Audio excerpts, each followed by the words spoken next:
Good morning, everybody. Hope that you are well. We're actually last week we were in the middle of a sugya, even though it's a different parsha already. But because of Shalach, we were looking at the mitzvah of Yishuv Eretz Yisrael, the mitzvah of living in the land of Israel. And what we looked at last week was the Shita of the Ramban, Rav Moshe ben Nachman. Remember, the Rambam wrote the Sefer HaMitzvos, and the Ramban wrote at the end of the Sefer HaMitzvos a list of mitzvos that he felt that the Rambam had omitted. And there's a whole bunch of ones that he omitted. And of course, it's a zero-sum game here, because remember that for every mitzvah you add, you got to subtract another one, because you got to come up with 613, and the Ramban manages to do the arithmetic pretty well. But in his list of mitzvot that he felt that the Rambam had omitted, probably the most famous one is the mitzvah of Yishuv Eretz Yisrael, which the Ramban counts as a mitzvah taseh min HaTorah. Now, I don't want to review everything of last week, but just we have to remember that the Ramban said there are 4 components in that mitzvah. Many people only know the 4th component about living here, which of course is part of the mitzvah. But the Ramban points out there is a mitzvah to establish, number 1, Jewish sovereignty over all territory. I'm just quoting, I'm not politicizing here. Just the Ramban says there's a mitzvah to establish Jewish sovereignty over all territory that is within the Torah's boundaries of Eretz Yisrael. So again? Yeah. Yeah. Actually, I wrote, a friend of mine, Gary Schiff, wrote an article about what should be the next decade in Gaza. Instead of asking about the next day, let's talk about the next decade. So he said, he talked about the fact that, until, less than 100 years ago, Gaza actually had, shuls, and even now, before the disengagement, there was a Jewish community. And he said he's looking forward to having chief rabbi of Gaza, etc. So who knows? I wouldn't apply for the job right now, but who knows? Bezrat Hashem, Yiyah Shalom, and we'll follow the Ramban's directive to establish Jewish sovereignty over all lands that is within the boundaries of Eretz Yisrael. And that's why I made the argument last week that it appears that establishing a Jewish state is not only permitted, according to the Ramban, it is halachically mandatory, because the point the Ramban is making is it is not simply living in Israel. Like you can live in Israel under British mandate, under whatever it is. Rather, there is an idea of Malchut Yisrael, that it should be under Jewish sovereignty. And the Ramban says that is what is called Milchemet Mitzvah. Right? We have 2 types of wars. We have a war that is a war of aggression, which strangely enough we're allowed to do if a prophet gave us authorization, which we don't have today. But then we have mitzvah wars. And the Ramban says a mitzvah war is not only a war of defense. A war of defense is certainly a mitzvah war. Everybody says that. But the Ramban's chiddush, and this is not politically correct at all, so don't quote me, but the Ramban's chiddush is a mitzvah war is not only a defensive war, it is even a war of aggression if it is to secure territory within the boundaries of Eretz Yisrael. So, which means, according to Ramban, now again, keep in mind, Ramban may have a different view of this, so be sure to keep that in mind. The war in Gaza, or the struggle in Gaza, is a Milchemet Mitzvah, maybe for 2 separate reasons. Is a Milchemet Mitzvah, certainly, because it is defending the Jewish people from an enemy that would want to destroy us, which means it's a war of defense. Wars of defense are absolutely Milchemet Mitzvah, but in addition, to the degree that it would re-secure, and of course we don't even know that yet, but if it would re-secure Jewish sovereignty over the area, and I realize that that's part of the big question. That itself would make it a milchamet mitzvah, even if it would have been even if there wouldn't have been provocation. Again, this is not politically correct, but let's imagine a Palestinian state would be living in peace with Israel side by side. Again, you have to have a good imagination, but let's imagine such a thing. According to Ramban, even that would be illegitimate because we have to have Jewish sovereignty over Eretz Yisrael. Again, I'm only giving you Ramban. We're going to see that the Rambam might differ with this. But this is a prong of Yishuv Eretz Yisrael that a lot of people don't realize. The obligation to establish Jewish sovereignty over Eretz Yisrael. Now, prong number 2, again, I'm just reviewing the 4 prongs and I'll go on to something new, is that even when there is Jewish sovereignty, the land should not be left desolate or non-productive. You don't simply have empty land. You do something with it. It should be miyushevet. That could either mean people live there, or it could be agricultural, or it can be industrial, or it could even be recreational and aesthetic. But you don't leave the land in a state of shemama. And that is why the commentaries say that every time you pick up a piece of garbage in Eretz Yisrael, you're doing the mitzvah of making the land more habitable. And that part of the mitzvah you can even do merachok. So if, for example, you plant trees in Israel, or whatever it is, so at least there's some aspect of Yishuv Eretz Yisrael that you are contributing to. That's the second prong. The third prong is psychological. A Jew is not allowed to regard any other country in the world as the homeland of the Jewish people, meaning even if you're not living in Eretz Yisrael, but you have to regard yourself as a temporary dweller abroad. So once again, this is almost kind of prophetically addressing Herzl's proposal that Uganda should become the Jewish home. According to Ramban, that type of attitude would be forbidden, meaning maybe individuals live in all sorts of places, but you don't regard this as your home. In fact, there's a beautiful medrash, or at least a beautiful interpretation of a medrash. The medrash says the following. It's really, really interesting medrash. That why did Yosef deserve? Yosef died in Egypt. And Yosef, however, for 40 years was carried in the desert, and Yosef was buried in Eretz Yisrael. Some say the kever of Yosef, as you know, is in Shechem, which has been a site of all sorts of disturbances over many, many years. But Yosef certainly was buried in Eretz Yisrael. Moshe Rabbeinu, the greatest of all the prophets, did not merit even to be buried in Eretz Yisrael. Now the Medrash asks, okay, God decreed that Moshe could not, enter the land because of his sins, but at least give him a burial. I mean, like Yosef got buried in Eretz Yisrael. So the Medrash says that Yosef, when Yosef was asked, where is he from? Yosef answered, when Paro asked him, he said, I am from the land of the Ivrim, I'm the land of the Hebrews. Yosef was moda, that he's from Eretz Yisrael.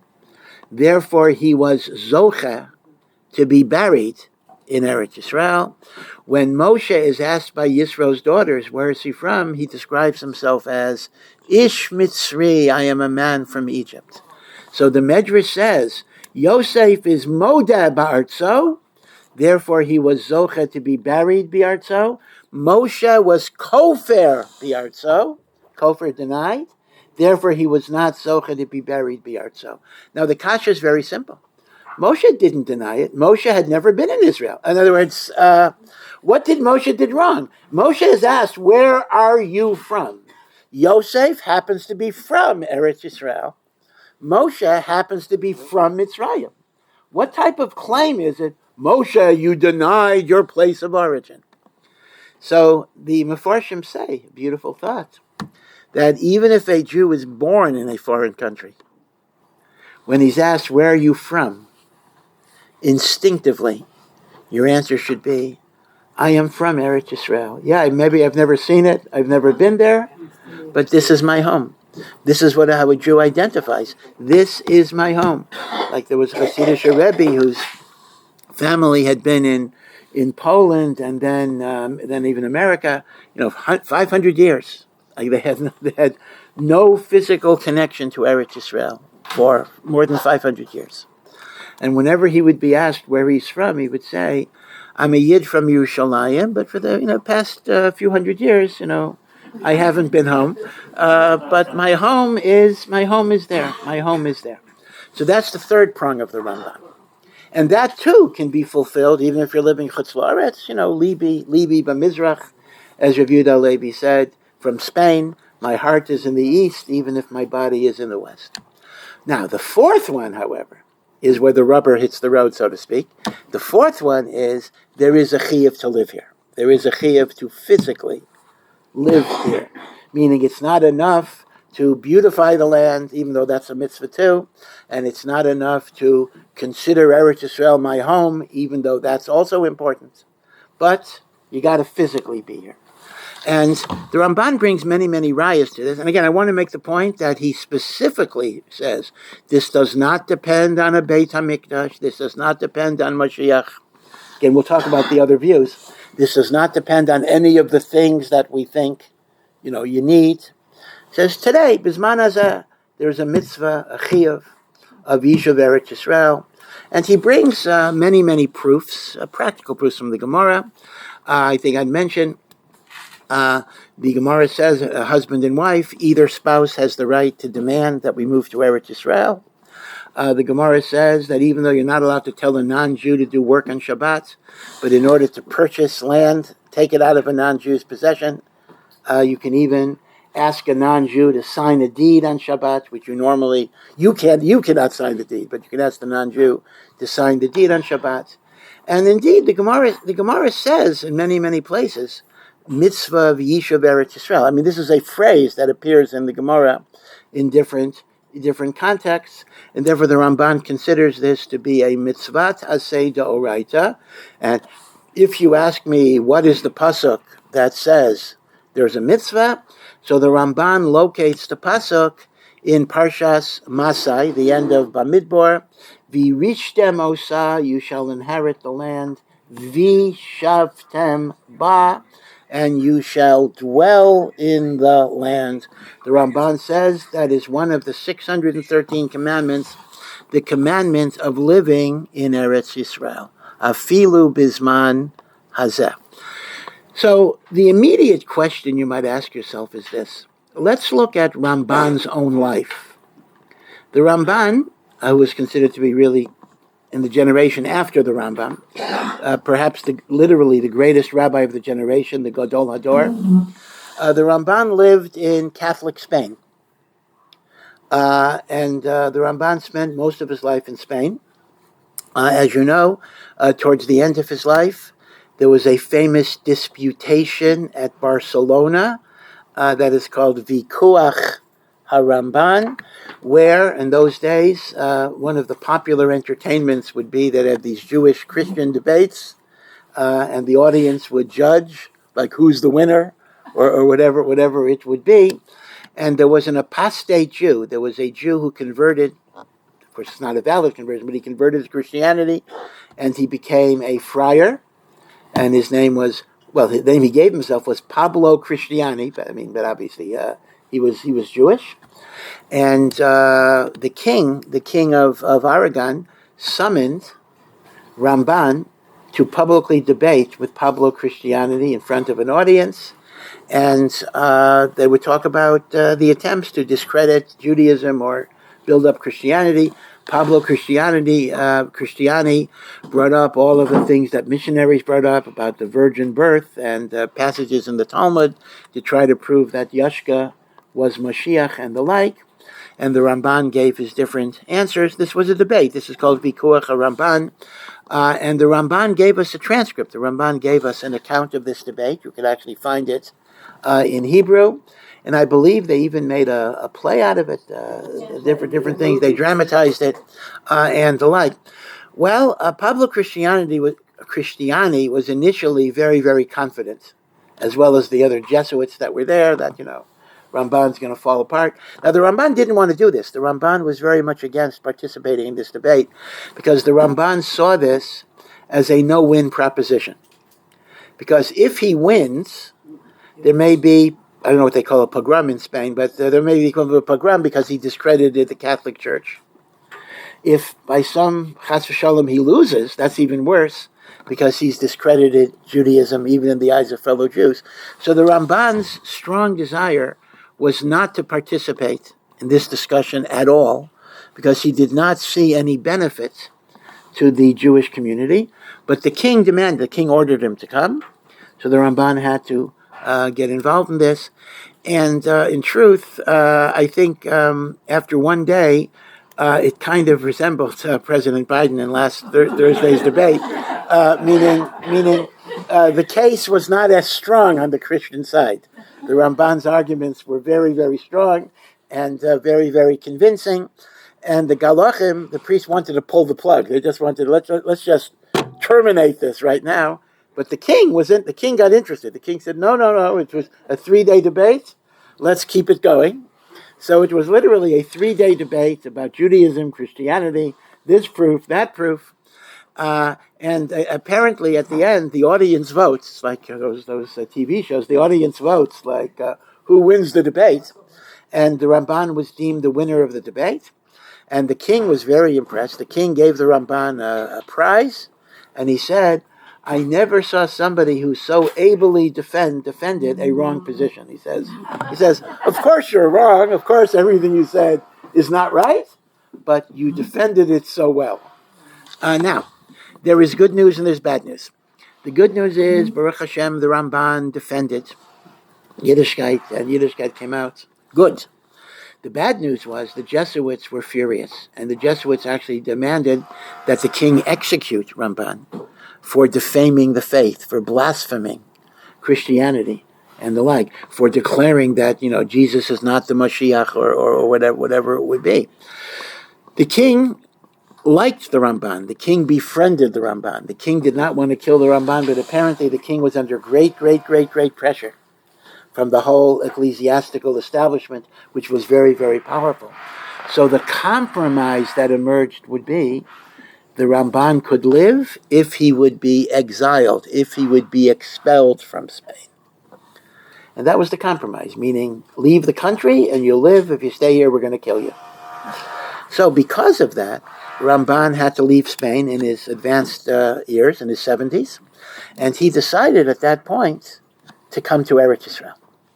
So he came to Eretz Yisrael simply because he was kicked out of Spain, and he really had to go, so he figured, I'll go to Eretz Yisrael. Now, what happened was, the Ramban did come to Eretz Yisrael. As you know, there's a very famous letter, a beautiful, beautiful letter, called Igeret HaRamban, that many Sidurim print, which he wrote to his children upon his leaving Eretz Yisrael. I'm not sure exactly if his wife went with him or if his wife was alive. I don't know all the. His wife was dead, or she stayed too. Okay, because he writes about leaving his children. And Igeret HaRamban is a beautiful. It's a short letter. It's a beautiful, beautiful work of Musar about humility and seeing the good in people. It's very, very interesting. The Ramban kind of was teaching his children how they should relate to all types of human beings. That was his farewell message. But he came to Eretz Yisrael, and indeed his great commentary on the Chumash, which is considered to be, after Rashi, is considered to be the greatest of the Mefarshim of Chumash, was, if not totally written in Eretz Yisrael, was certainly completed in Eretz Yisrael. And the Ramban wrote another letter, besides the famous Musar Igeret HaRamban, about his impressions about coming here. And he writes that the land, this is in the 1100s, early 1200s, the land was so desolate. And he writes in a very famous line, the holier the land, the more desolate it was. Think about the area that we call the Kotel HaMaravi, right? So now we have big wall, beautiful plaza. Even before 67, you saw it was not the same. But at the time of the Ramban, the Kotel was like 2 feet above the ground. I mean, the whole area was garbage and everything else. And the Ramban writes that he could not even get there was not even a minyan of Jews in Yerushalayim. And for Rosh Hashanah, they had to get people from Hebron and a Sefer Torah from Hebron. So the Ramban initially wanted to live in Yerushalayim, which was under Muslim control. Very few Jews, and Islamic persecutions were great. So for a while he went up to Akko. Akko was a crusader town that was under Christian domination at the time, and there actually were several hundred Jewish families from France, a whole family based on the Balei HaTosfos, who came up there, and the Ramban spent a little time in Akko, and in fact we have a very famous Rosh Hashanah drasha, Drashat HaRosh Hashanah, that the Ramban gave, which he gave in Akko. As a rabbi who gives drashas, I'm always very amazed. The Ramban says that this drasha, the Rosh Hashanah, was given orally, and he wrote it up later. Well, based on the number of words there, this drasha must have taken at least 2.5 hours to deliver. So either people had more patience then, or maybe when the Ramban talks, you listen, no matter what. But this was his famous Rosh Hashanah drasha in Akko. And it's so interesting that he brings, if you understand history, why he draws on so many of the Balei Tosfos for his sources, because he's actually talking to the Balei Tosfos. So he's referring to their rabbis and their teachers, and that the Ramban had known there.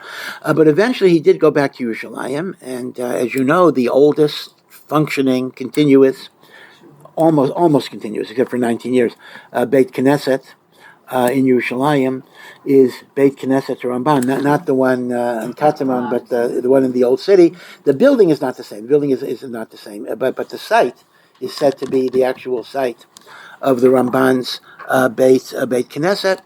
And the Ramban even engaged in a little bit of what we might call amateur archaeology. It's very, very fascinating that we know there's a mitzvah of a half shekel, and Pidyon Haben is 5 shkalim, and that's a certain weight of silver. And the Gemara gives you cheshbonot, but there's a machloket how to understand the Gemara. So there was a machloket, Rashi and Tosfos, neither of whom had ever seen a half shekel or a shekel coin. What is the weight of the half shekel? And machloket, it's a theoretical machloket.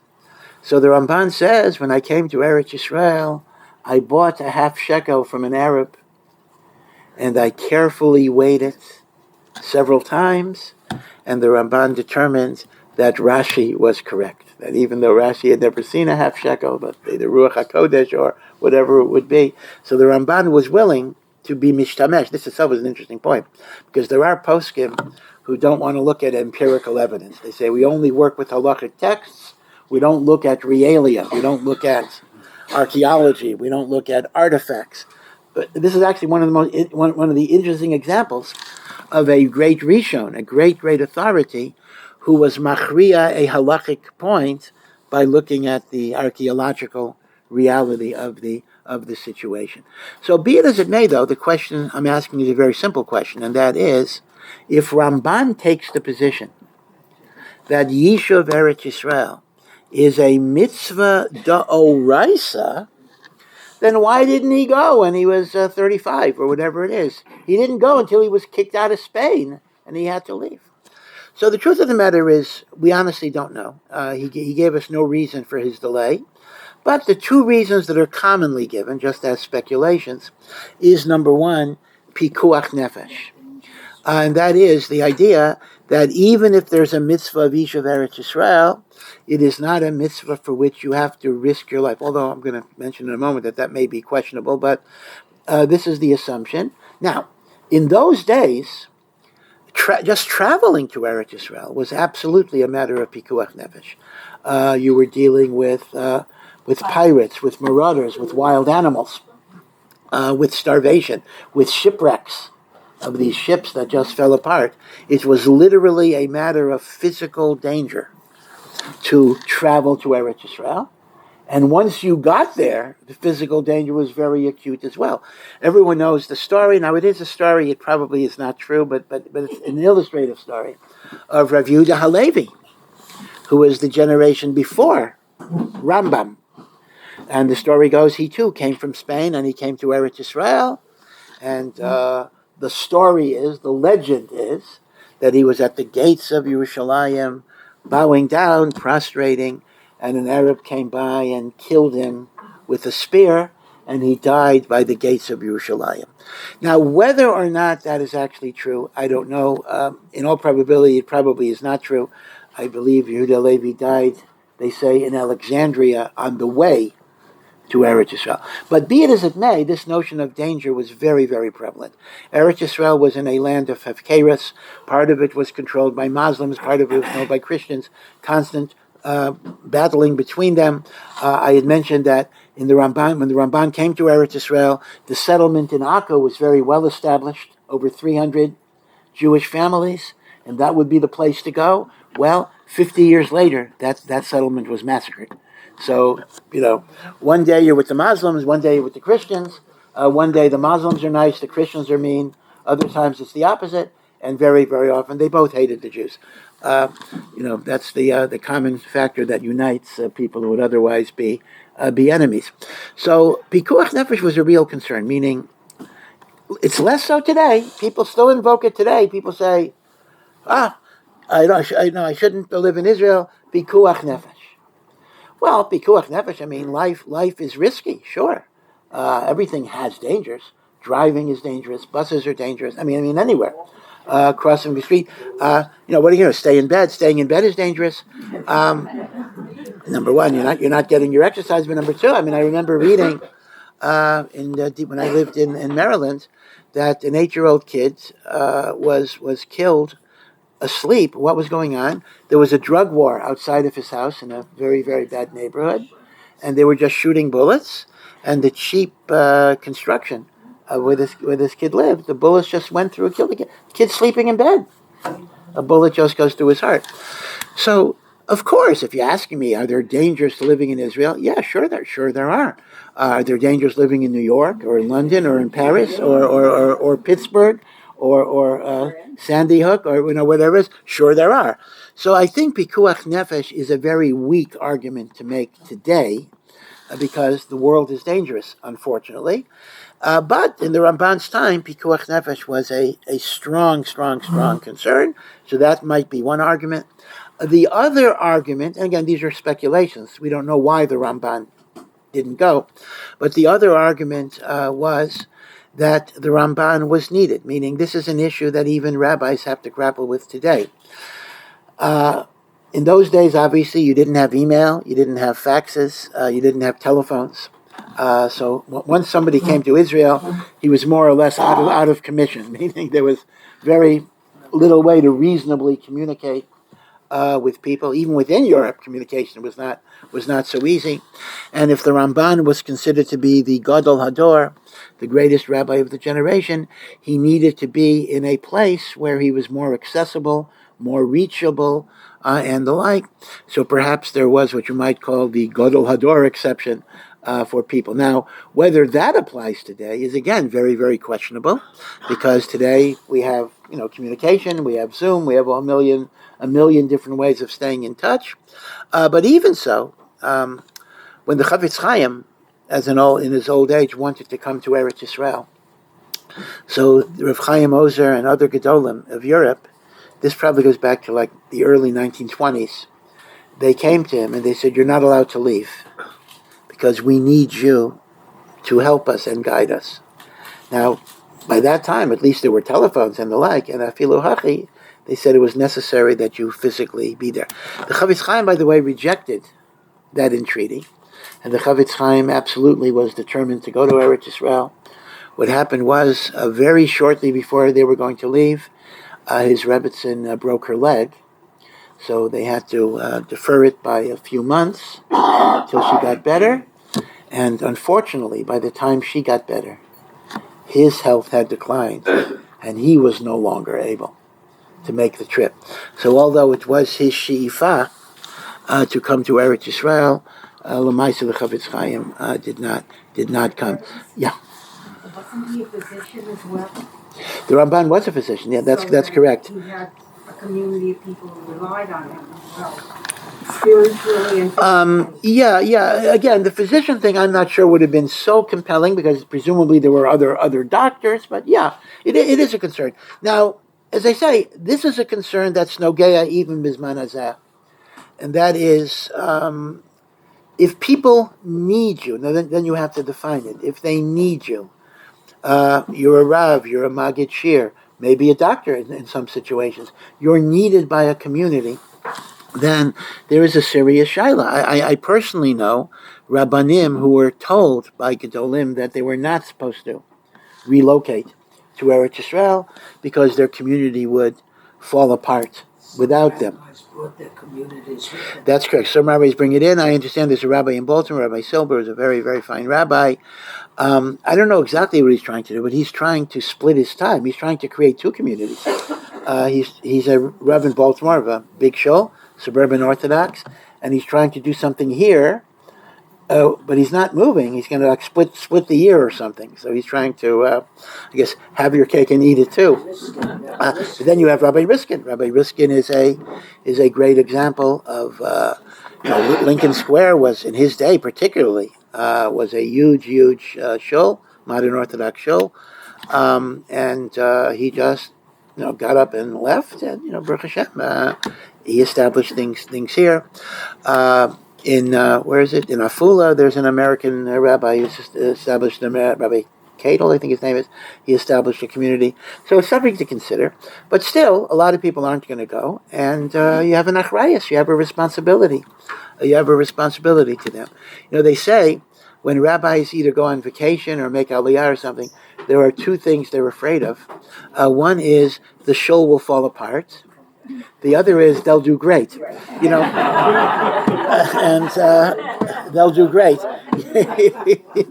Either one is a fear. They'll do great without me. Like, how important was I? And the like. But here, a Rav or a Kli Kodesh has to be very, very honest with themselves. Meaning, the world goes on. Meaning, a person convinces himself, without me, everything is gonna fall apart. In some cases, that is true. In most cases, it's not true. And therefore, to use the Sorchet Tzibor as my heter may not necessarily be appropriate. But this is the story of Ramban. Now, it's important to understand. Are we okay? Yeah. It's important to understand that Ramban is one side of the equation. Now I want to talk about the other side of the equation. Because Yishuv Eretz Yisrael is ultimately... Yeah, I apologize for that. I hope... I know it's hard to hear me anyway, so I apologize for the extra noise. Yeah, well... Was it during Corona? Yeah, well, because we were constructing. Our Sameach during Corona was building a new base medrash, so the noise was deafening. Even now, we're building a dining room, so there's still noise going on. So, yeah. So again, Ramban is what we've been talking about. I want to talk about the other side because there are two sides. Now, to understand Maimonides, Rambam's position, there's an inherent difficulty here because it's not like he states there is no mitzvah of Yishuv. That's not how it works. It's not that Ramban says there is no mitzvah and Ramban says there is a mitzvah. That's not how it works. Ramban says there is a mitzvah. Yeah. Rambam simply doesn't say anything. So you understand right off the bat that there's always going to be an ambiguity in interpreting a negative. Meaning, why didn't Rambam count the mitzvah of Yishuv Eretz Yisrael? And that's why you're going to see there's a big machlokes of commentaries how to interpret Rambam's position. Now, one other thing, before I leave Ramban, there's one more point. Actually, we'll go back and forth to the Ramban anyway, but one more point about the Ramban I need to share with you. And this is a tshuva of the great Rav Moshe Feinstein. And again, I'm a little reluctant because the tshuva is so difficult that I cannot claim to understand it. And yet, on the other hand, how is it possible for anyone to argue with the greatness of Rav Moshe Feinstein, which is unbelievable? Rav Moshe Feinstein takes the position that even according to Ramban, that Yishuv Eretz Yisrael is a mitzvah d'oraita. Even according to Ramban, he says, according to Ramban, it is called mitzvah kiyumit and not mitzvah chiyuvit. Let me explain these two terms. Mitzvah chiyuvit is a mitzvah you are obligated to do. If you don't do it, you're committing an aveira. So, for example, for a man, reciting the Shema twice a day, women are exempt, is a chiyuv. If I don't recite Kriya Shema, I have an aveira. Putting on tefillin every day, for a man again, is a chiyuv. Keeping Shabbos, for men and women, is chiyuvit. However, there's another category of mitzvah, which if you do it, you're doing a mitzvah and Hashem will reward you, but you're not obligated to do it. So if you don't do it, you haven't committed any aveira.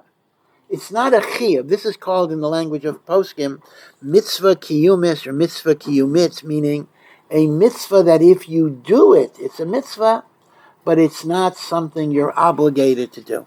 Rav Moshe Feinstein says in a tshuva, and this would give a big heter to people not to come to Eretz Yisrael. Rav Moshe Feinstein says the mitzvah of Yishuv Eretz Yisrael lefi HaRamban is kiyumit and not chiyuvit. So if somebody does not make ALIYAH, they are not doing anything wrong. They are simply not getting the mitzvah of Yishuv Eretz Yisrael.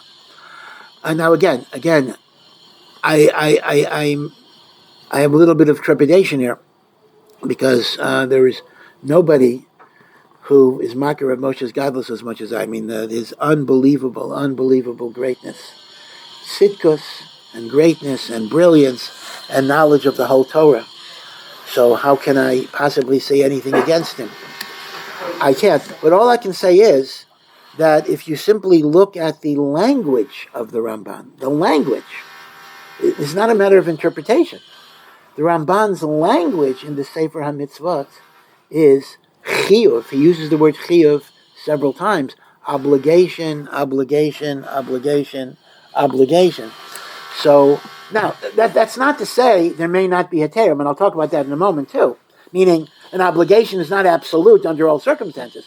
But if you don't have your checklist of heterim, Ramban does describe it as an obligation, and that would hardly be the same as a mitzvah kiyumit. A mitzvah kiyumit, for example, might be tzitzis. The Torah says, if you wear a four-cornered garment, you are obligated to put on tzitzis, and you get a mitzvah. But if I decide not to wear a four-cornered garment, even though we like to check our children for tzitzis, technically there is no aveira. There's no aveira I'm doing. In fact, it's very, very interesting. A person is, I'm talking about a man here. A man is not obligated to wear tzitzis. And in fact, in different parts of Jewish history, I think in Morocco, it was common that only the Rabbanim wore the talit katan. Meaning the average religious Jew, didn't wear talit katan. And there's nothing wrong with that. Now today, the customs are different, and if a person doesn't wear tzitzis, that kind of indicates a rebellion. But there's technically no aveira, because the mitzvah only, in fact, sometimes wearing tzitzis can be worse. Because, when you're wearing a talit katan, some tzitzis might be ripped, they might be torn. If you're wearing a talit katan, or a talit gadol for that matter, and the tzitzis are not kosher, you are doing an aveira. You're wearing a beged of four corners without proper tzitzis. But if I'm not wearing it at all, there's actually nothing wrong that I'm doing. That's called a mitzvah kiyumit. Yeah.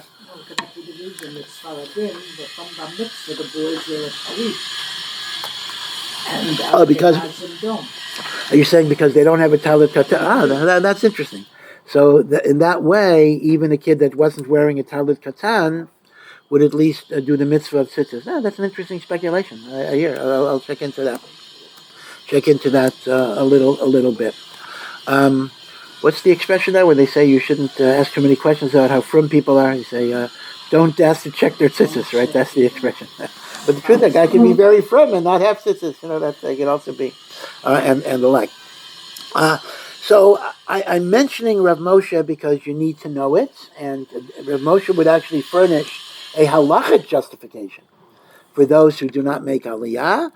But I will leave it as, again, I've been criticized for even saying that Rav Moshe's tshuva is difficult, but all I will say is it's difficult, and I will also say this: it is not the interpretation of Ramban that every other sefer says, meaning every other interpretation of the Ramban certainly looks at Yishuv Eretz Yisrael as chiyuvit, and not only kiyumit. Okay, so I just wanted to get Rav Moshe's tshuva out. Now, before we, yeah, Moshe.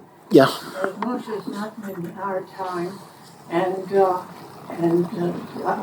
Israel's time now, and he knew everybody that he in New York. yeah. It's not going to go. I understand. In other words, you want to say that he didn't want to give a message that people wouldn't live with. They probably lose a lot of people in this. Well, he could have said even though he's supposed to warn. No, but he could have simply said we passing like the Rambam, meaning he didn't have to reinterpret Ramban. He could have come to the same conclusion and say, "Oh, we follow Rambam." I mean, that would have accomplished your objective. But this idea you're bringing up is also a very daring idea and a very scary idea and a very controversial idea.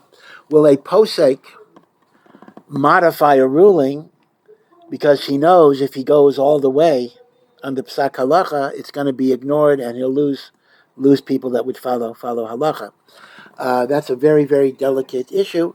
Some people have claimed that sometimes goes around. Rav Moshe was asked, this goes back to the early 60s, about cigarette smoking. Are you allowed to smoke cigarettes? So Rav Moshe wrote, because at that point the Surgeon General had already determined that cigarette smoking was a sakana.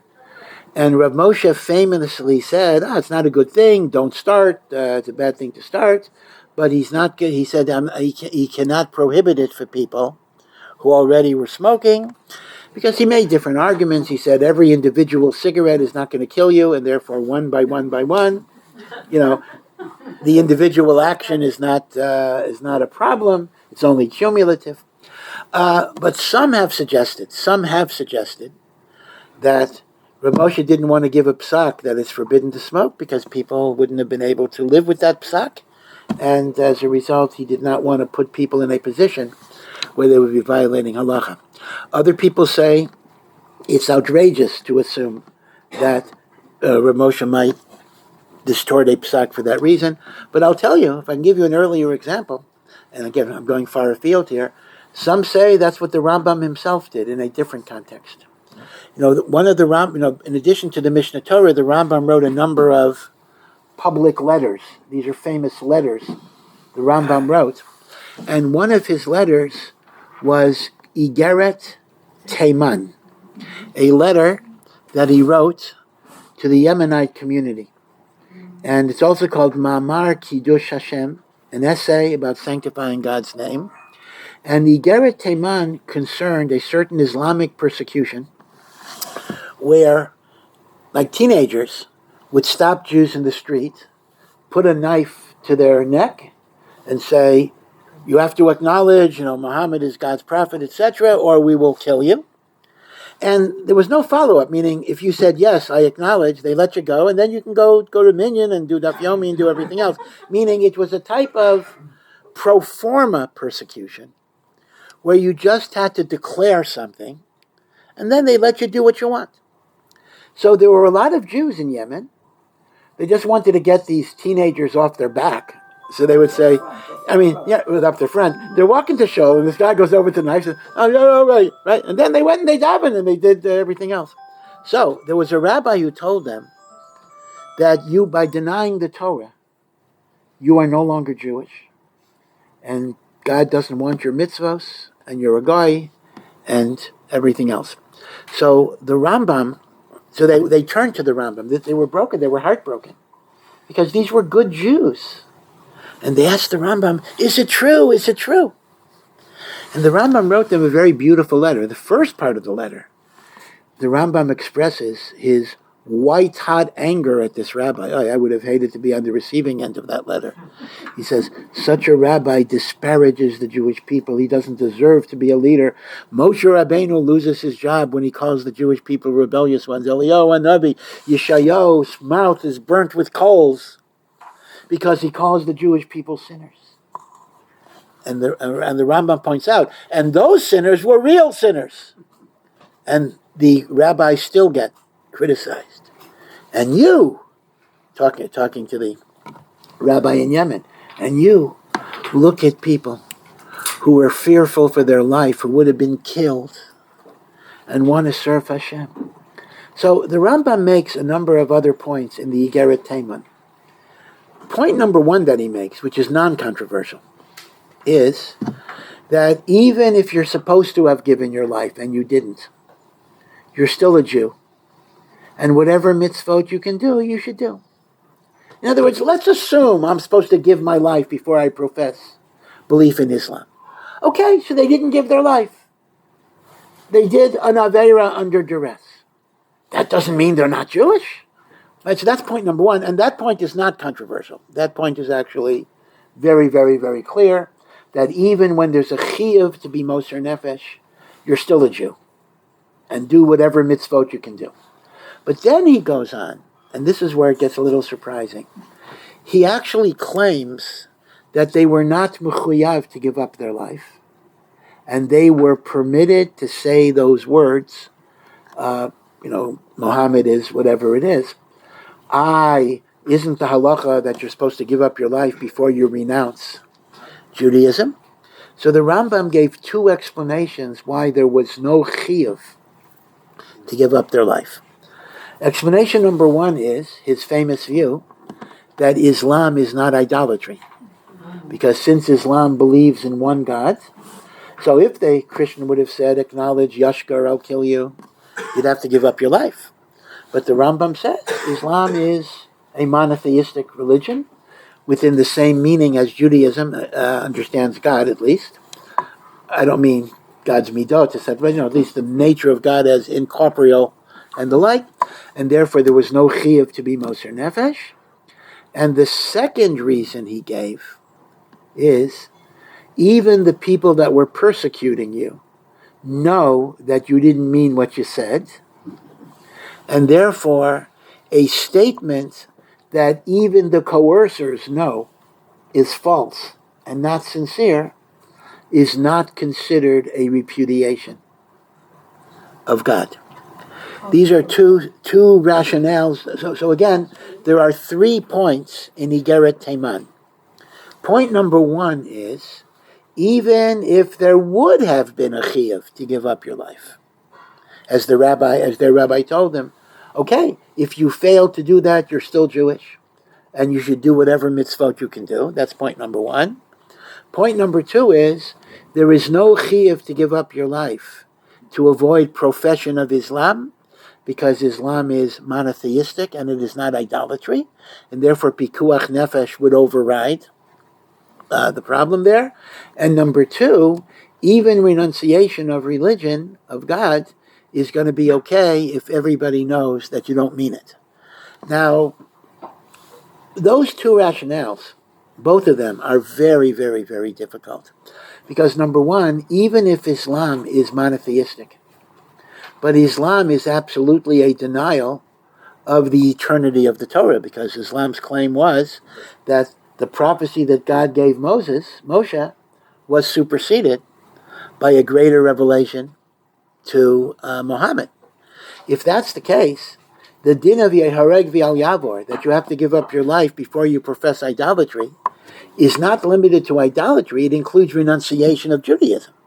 Meaning idolatry is a renunciation of Judaism. But I can renounce Judaism in other ways too. Let's assume I believe in God, but I say I reject the Torah. Once again, you may have to give up your life. Especially, according to the Rambam, if you're a Muslim, at least if you're a Jewish Muslim, you're denying 13 principles of faith, among which are the immutability, the non-changeability of the Torah. And the other point that since nobody takes you seriously, that's not a repudiation. Well, if that's the case, any person who does something because they're going to be killed. Let's. The guy that says I'm going to kill you unless you say these words knows that you're only saying it because you're going to get killed. In other words, if you're going to take the idea, if they know you don't mean it, it's okay, then there should never be a din that you have to give your life because everybody knows you don't really mean it. So in the Mishnah Torah, the Rambam does not give these two rationales at all. So there's a famous article by Dr. Chaim Soloveitchik. Chaim Soloveitchik is Rav Yeshe Ber Soloveitchik's son. A very eminent, Talmid Chacham, a very eminent historian, very, very eminent historian of halacha. Fascinating essays. I want to get the books, but they're so expensive. They put out like 3 volumes of collected essays. I think it's like $300 or whatever it is. But if you ever come across his stuff, it's very worthwhile to read because he's a person who is not only an expert in history, but in Makoros and in Gemaras and all of these different things. So he brings a great deal of learning to it. So in one of his articles, he actually claims that the Rambam was being touchy-feely here. The Rambam was soft-pedaling halacha because he wanted to give comfort to a broken community, and he was making statements that al pi din were actually not emes, meaning the notion that you didn't have to give your life before professing Islam. He says this was actually not true, and the Rambam didn't even believe it to be true, but he doesn't want them to feel bad. Now, again, I don't want to get hate mail over this. I'm not espousing my position. I'm just telling you this is his interpretation of the Rambam. I'm giving a very long-winded answer to your idea that sometimes a posek might talk in a certain way in order to give people comfort and strength in times of extraordinary distress. Kind of, well, maybe there's this argument, even though the Rambam himself would not have come to that conclusion. So I don't know. As I say, it's a bit of a controversy. Is there room in Psak Halacha to soften a Psak, either because it won't be accepted or because people are so broken that they need to hear some words of chizuk? So, as I say, that this is an old question, and you want to say maybe that was part of Rav Moshe's thinking in the Ramban and the like. But okay. But be it as it may, though, bottom line is that except for the Igros Moshe, virtually everybody understands Ramban as chiyuvi and not just kiyumi. So the final point before I move to the Rambam is, okay, if something is chiyuvi, is it absolute? Meaning to say, does everybody have to do it, or would the Ramban recognize exceptions? Well, the answer is, sure, the Ramban recognizes exceptions, 2 of which I already mentioned. I did mention Pikuach Nefesh as an exception, and I also mentioned the person that is needed by their community, right? Those are 2 exceptions. But let's talk about some other exceptions. The Gemara says in a number of places that even if a person is already living in Eretz Yisrael, there are 3 reasons why they are permitted to leave Eretz Yisrael. And it would seem anything that gives you a heter to leave would be a heter not to come. So I think it's reasonable to connect the 2. And the 3 that are given is Lilmod Torah. You can leave Eretz Yisrael, we'll have to explain this, to learn Torah. Okay, we'll go over this in a moment. The second is directed to a man, but it will apply to a woman in reverse. Lisa Isha, I can leave Eretz Yisrael to find a wife to marry. And the third is, I can leave Eretz Yisrael if I'm not able to have a parnasa in Eretz Yisrael. Lilmo Torah, Lisa Isha, parnasa. So let's look at these operationally. I can leave Eretz Yisrael, Lilmod Torah. What does that mean? Now, in the olden days, that actually had some actual meaning. There were centuries where the land of Israel was largely desolate, largely empty. There were not that many places that we're learning Torah or teaching Torah. So a person might say, I have to go to the yeshivot of Babylonia, whatever, Chutz La'aretz and the like. Today, it would seem a little bit that it's a little bizarre to say, leave Eretz Yisrael, Lilmod Torah, although with the resurrection of the Giyus issue, maybe there's something there where people say, I got to leave in order not to be drafted. Okay, that's another question we'll talk about. But the truth of the matter is, even Bisman Hazeh, there is a concept of Lilmod Torah simply because people sometimes have unique connections with particular rabbis, particular teachers, and those cannot automatically be replicated. You can't always tell a person, go to another yeshiva, go to another shir, get another rabbi. Not everybody, people are not interchangeable in that way. So it might be possible. Again, I'm just thinking out loud. I'm not giving any direction or concrete direction. But Lilmod Torah could kick in if one has a unique connection to a Rav or a yeshiva or a Maggid Shir, and they feel they cannot find a replacement here. Once again, you got to look and you got to see, and you also have to see if remotely connections could be maintained. But there still could be this general idea of Lilmod Torah, which means there may be spiritual reasons why relocation is not proper in the right time. Now, I think that this would include issues of chinuch of your children as well. It's a major issue, and obviously this is not a talk on the practicalities of ALIYAH. But certainly if you have school-age children, so the issue of schooling, the issue of chinuch is a major, major, major issue. And there may be situations where the chinuch in a given place is what they need, and chinuch habanim and banot has to be taken into account. So Lilmod Torah, we can paraphrase as a paradigm, spiritual reasons connected to Torah study and religious life. Usually the hope would be things would be better here. That would be the hope and that would be the expectation, but sometimes not, and therefore you have to factor that into the calculus. Now, Lisa Isha, getting married, can't find a wife here. Well, okay, find a wife there and come back, right? Don't come back at all. But one might once again generalize. See, I'm looking at these as paradigms. That Lisa Isha might mean preservation of Shalom Bayit is a relevant factor. Depends on the situation. Meaning, even though the halacha is clear that if husband wants to move to Eretz Yisrael and wife doesn't, she's obligated to go. And the opposite is true also. If wife wants to move and husband doesn't, husband is obligated to go. So the halacha is clear. Nevertheless, where this would seriously undermine the Shalom Bayis, that would be nichlal in Lisa Isha. So essentially, therefore, so we're looking at these as categories of generality. Lilmod Torah is spiritual needs of myself and my children. Lisa Isha is preservation of Shalom Bayis. Although I will tell you, I'm not sure I agree with the decision, and I'm sure there must have been other things going on. But I know at least one rabbi who divorced his wife because she refused to make ALIYAH. Now, if that is all there is to that story, I would have to say I disagree with it.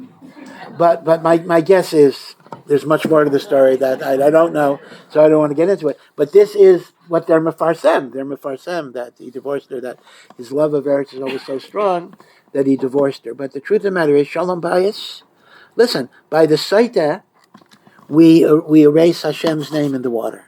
And Hashem says, my holy name should be erased, dissolved in the water to make shalom between Ish v'Ishto. So Yishuv Eretz Yisrael is a wonderful, wonderful, wonderful mitzvah. Shalom Bayit ultimately is the most important. So once again, that's Lisisha. Now Parnasa. This is a biggie. Parnasa. I don't have to come to Eretz Yisrael if I can't make a living. Can't make a living like what? Can't make a living like I did in America? Well, if you're going to go with that standard, then nobody would ever come here at all. Right? The old story. How do you become a millionaire in Israel? come with 10 million, right? And that's how you become a millionaire in Israel. So obviously we're not talking about I will live at the same level of comfort. A person has to be willing to make sacrifices. Living in the land of Kedusha is such a zechus. I give up a little bit. But there is a point, and the point is different for every person, where there's a breaking point. Some people can live with bread and water and they'll be happy. And Ashreichem, Baruch Hashem, these are people of a very, very high level. They will be happy and they will function. Other people get broken. Other people get destroyed. They need a certain level. So even like the Ramban, this is very subjective. I'm asking to you. Even like the Ramban, there is this notion that if you're at a level which will break you psychologically, then you need to reconsider. Aliyah might not be the right decision for you. And that's nichlal in parnasa. The idea that people need a certain amount of economic security in their life in order to function properly. What that level is depends on the person very, very much. Some people can live happily at a very, very low level. Some people need a little more, and that has to be the cheshbon. Now, in truth, one of the things Corona created, but even before Corona, was the notion of remote jobs, etc. There are many, many people in Israel who have American jobs, or they're working with that, and that way they can kind of get a better salary. It has to be worked out, but the point I'm giving you here is not so much any psak halacha. Obviously, I'm not giving any psak halacha. I mean, Baruch Hashem, most of the people that are here have made aliyah already. But I'm simply indicating that even if something is a mitzvah chiyuvit, an obligation, it doesn't mean it's absolute under every situation. It's chiyuvi, it is chiyuvi, but there are reasons why not. What that means practically is, if you follow the Ramban's Shita, every Jewish person who does not live here must ask themselves a question. Why am I not living here? Maybe you'll have an answer. Lil Mo Torah, Lisa Isha, Parnasa, family responsibility, or religious, my community responsibility. But the point is, you have to ask the question. If you don't ask the question, then you're simply not caring about a mitzvah. It's a mitzvah d'oraisa to live here, unless you have A, B, C, or D. So what does that mean practically? You have to ask yourself, do I have A, B, C, or D? So if someone asks the question and comes up with the answer that I fall within those categories, there is no complaint. That's totally legitimate. But if you don't even ask, there is something wrong with that mentality. Now, this is all the sheet of the Ramban. Remember, we still have to look at the Rambam. Okay, have a good day.